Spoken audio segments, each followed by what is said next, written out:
عالمی نظام خلافت دنیا کی تقدیر مبرم ہے، ہو کر رہے گی، اس میں کسی صاحب ایمان کو کوئی شک، کوئی شبہ، کوئی ریب نہیں ہونا چاہیے۔ البتہ اس کا اب دوسرا پہلو کیا ہے، اس کا آغاز کہاں سے ہوگا؟ پہلی بات تو یہ، ہمارے بعض لوگوں کے ذہنوں میں، سادہ دل لوگ، وہ سمجھتے ہیں کہ پوری دنیا میں ایک ہی دفعہ آ جانی چاہیے، یہ کوئی علاقائی خلافت تو نہیں ہو سکتی، خلافت تو عالمی ہوتی ہے۔ ان سے میں کہتا ہوں، عالمی خلافت کب تھی جناب؟ یہ تو نہ خلافت راشدہ میں عالمی تھی، کیا ہندوستان شامل تھا اس میں؟ کیا چین شامل تھا؟ کیا یورپ شامل تھا؟ اور پھر جو خلافت کے نام سے جو ملوکیت چلی ہے، وہ بھی صرف دور بنو امیہ میں کہہ سکتے ہیں کہ وہ پورا عالم اسلام کم سے کم اس کے تحت تھا۔ بعد میں خلافت عباس، بنو عباس میں، اور فاطمیین کی خلافت میں، اور آل عثمان جو ہے آٹومان ٹرکس کی خلافت میں ٹکڑے تھے، اس سے بکھرے تھے، کوئی مانتا تھا، کوئی نہیں مانتا۔ اور سب سے بڑی بات یہ، اگر ایک دم پوری دنیا پر خلافت قائم ہو سکتی تو حضور کے دستے مبارک سے ہوتی، لیکن نہیں ہوئی۔ نتیجہ کیا نکلا؟ ایک ملک میں حضور نے قائم کر دی، جزیرہ نما عرب، یہاں اب خلافت قائم ہو گئی، حضور خلیفہ ہے۔ اس کے بعد آپ کے خلفائے راشدین نے پھر اس کو وسعت دی، شرقاً غرباً شمالاً۔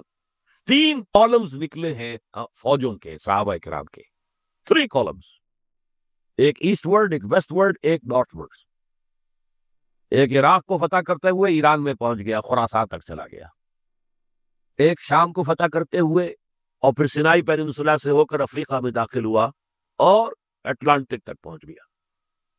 تیسرا سیدھا شمال میں گیا، لیکن یہ زیادہ دور نہیں جا سکتا تھا، کوکیشین ماؤنٹینز آ گئے، وہ قاف، اس زمانے میں تو یہ یوں سمجھیے کہ امپیسیبل تھا نا، وہ قاف، لہذا وہاں آ کر رک گیا۔ اب بھی یہ ہوگا، کسی ایک جگہ سے شروع ہوگا پھر پھیلے گا، اس کے سوا کوئی چارہ کار ہے ہی۔ اگر ہر جگہ پوری دنیا میں ایک ہی وقت میں ہو سکتا تو حضور کے دست مبارک سے ہوتا صلی اللہ علیہ وسلم۔ اب وہ نقطہ کون سا ہوگا، نقطہ آغاز کون سا ہوگا؟ اس میں پہلی بات تو میں نے کہا، جو شک کرے گا اس کا پھر ایمان مشکوک ہے۔ ہوگا، لازماً ہوگا، گلوبل ہوگا، پوری دنیا میں ہوگا۔ کہاں سے شروع ہوگا اس میں آپ اختلاف کر سکتے ہیں، لیکن مجھے تو 2 حدیثیں تو ملی ہے جن سے یہ اندازہ ہوتا ہے کہ یہ اس مشرقی خطے سے ہوگا، عرب کے مشرق کی جانب کسی ملک سے ہوگا، کسی خطے سے ہوگا۔ وہ حدیثیں بھی اب آپ پڑھ لیجیے پہلے، پھر میں کہہ رہا ہوں یہ خزانہ ہے جو ہم نے آپ کی خدمت میں پیش کیا ہے، کاش کہ آپ اس کی قدر کر سکیں، یہ حدیثیں آپ کو ازبر ہو جائے، یاد ہو جائے، لوح قلب پر نقش ہو جائے۔ ہندوستان اور خراسان یعنی موجودہ افغانستان کا ذکر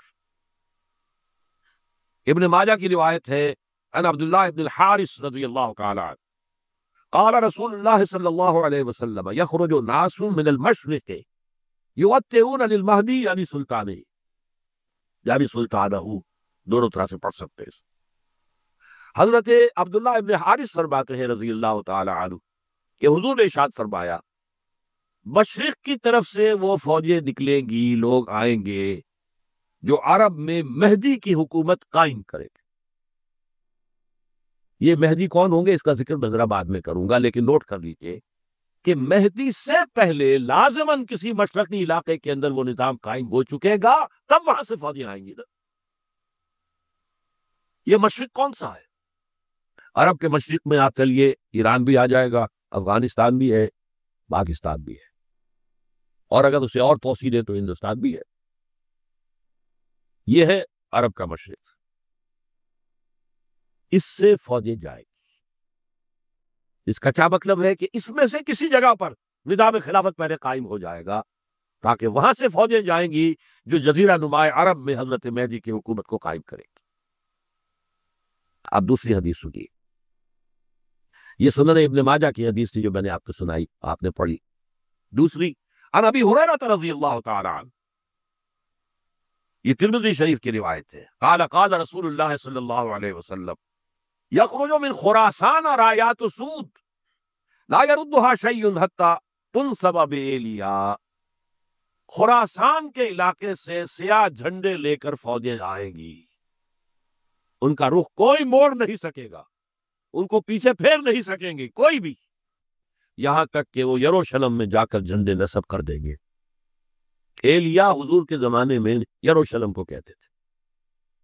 یہ یروشلم تھا جب حضرت سلیمان کی حکومت تھی اور یہاں پر معبد سلیمانی، ہیکل سلیمانی قائم ہوا، پھر یہ یروشلم ہی رہا ہے تاریخ میں، یہاں تک کہ سن 70 عیسوی میں جب ٹائٹس رومی جنرل نے اس کو گرایا، ختم کیا، سیکنڈ ٹیمپل گرا دیا اور یہاں سے یہودیوں کو کہا نکل جاؤ، یہاں سے کوئی یہودی باقی نہیں رہا، تب بالکل تہو بالا برباد کر دیا۔ اس کے کوئی 150 سال بعد ہیڈریان، رومن ایمپرر ہیڈریان، اس نے پھر دوبارہ آباد کیا اس شہر۔ 150 سال تک یہ بالکل بنجر اور بالکل غیر آباد پڑا تھا۔ اب ہیڈریان نے جب آباد کیا تو اس کا نام ایلیا رکھا، اب یروشلم نام نہیں تھا، تو حضور کے زمانے میں پھر اس کا نام ایلیا تھا۔ اور اب اس سے کیا معلوم ہو رہا ہے کہ یہ یروشلم مسلمانوں کے قبضے سے اس وقت نکلا ہوا ہوگا، ایک دفعہ پہلے نکلا تھا، سن 1099 عیسوی میں مسلمانوں کے ہاتھ سے نکلا، کروسیڈرز عیسائیوں نے آ کر اس کو قبضے میں کیا، لاکھوں مسلمانوں کو مارا، قتل کیا۔ اس کو 1187 عیسوی میں واپس لیا ہے۔ کس نے لیا ہے؟ صلاح الدین ایوبی، کرد، عرب کھوکھلے ہو چکے تھے، عربوں نے کھویا، واپس نہیں لے سکے، بہت حکومت کر چکے تھے، 400-500 برس کی حکومت کر کے، اور ان کے عیش اور ان کے آرام اب ان میں جان نہیں تھی کہ وہ واپس لے سکے۔ واپس لینے والا گرم کرد خون تھا، صلاح الدین ایوبی۔ تو گویا کہ اب آپ سمجھئے کہ 88 برس تک عیسائیوں کا قبضہ رہا یروشلم پر۔ اب 1967 میں یہودیوں نے قبضہ کیا ہے، اور اب 38 برس تو ہو گئے، 88 نہیں 38 برس تو ہو گئے، لیکن وہ دور آئے گا کہ اب پھر لیں گے، لینے والے عرب بھی نہیں ہوں گے، خراسان کے علاقے سے فوجیں آئیں گی۔ یہ خراسان کیا تھا؟ ایلیا تو میں نے آپ کو بتا دیا، یروشلم کا نام ہے۔ خراسان اس زمانے میں ایک بہت بڑے ملک کو کہتے تھے، کچھ حصہ پاکستان کا بھی اس میں شامل ہے، کچھ حصہ ایران کا بھی ہے، ایران کے اس حصے کو اب بھی خراسان کہتے ہیں، وہ ایک صوبہ ہے، خراسان ایک صوبہ ہے ایران کا چھوٹا سا۔ پاکستان میں خاص طور پر یہ جو علاقہ مالاکنڈ ایجنسی کہلاتی ہے، اس سے اوپر جتنا علاقہ ہے، اور یہ جو واخان کی ایک پٹی آتی ہے اوپر، واخان افغانستان کی ایک پٹی سی دم سی چلی آتی ہے جو جا کر چائنا کی سرحد سے مل جاتی ہے، یہاں سے لے کے یہاں تک یہ جو مالاکنڈ کا وہ درہ ہے اور پہاڑ ہے، یہ بھی خراسان کا حصہ ہے۔